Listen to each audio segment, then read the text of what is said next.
The drums stopped in the middle of the festival. No one moved. No one spoke.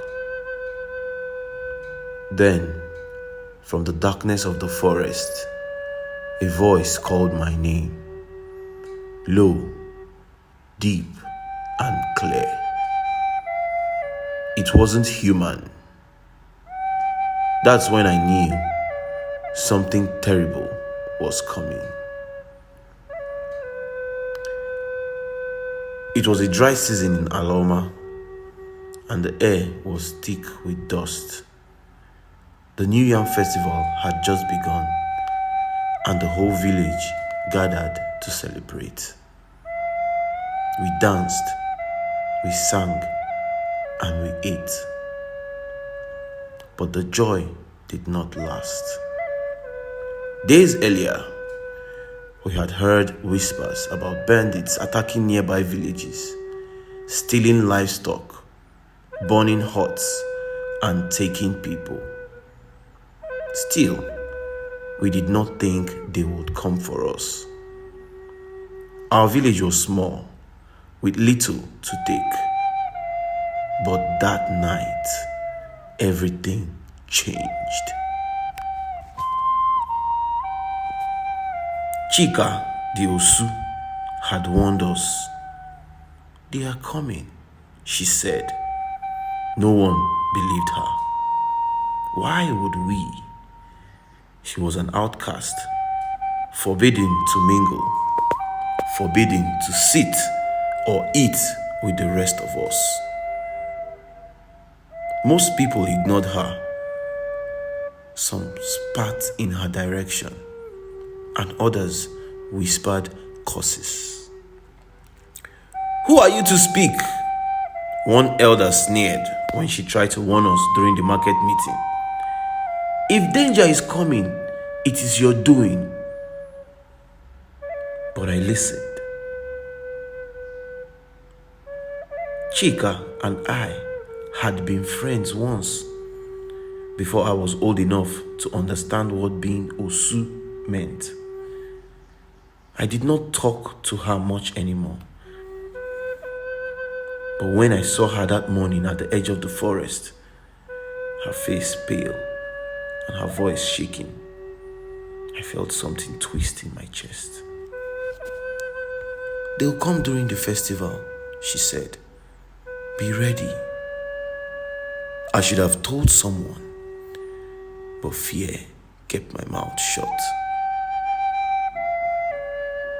When the drums stopped that night, the air changed. It grew heavier, like the forest was holding its breath. Then came the sound of horses, dozens of them. The bandits were here. Screams tore through the village as people scrambled. Fires burned as the bandits set huts alight, their laughter echoing like thunder. They had machetes, guns, and showed no mercy. And all of a sudden, Chika appeared. She stood in the middle of the village square, barefoot, her wrapper glowing in the light. I don't know how she got there. One moment she wasn't there, and the next she was.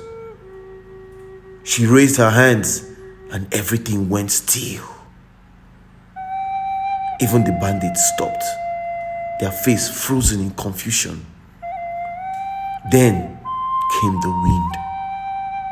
It roared through the village, swirling dust and smoke until no one could see.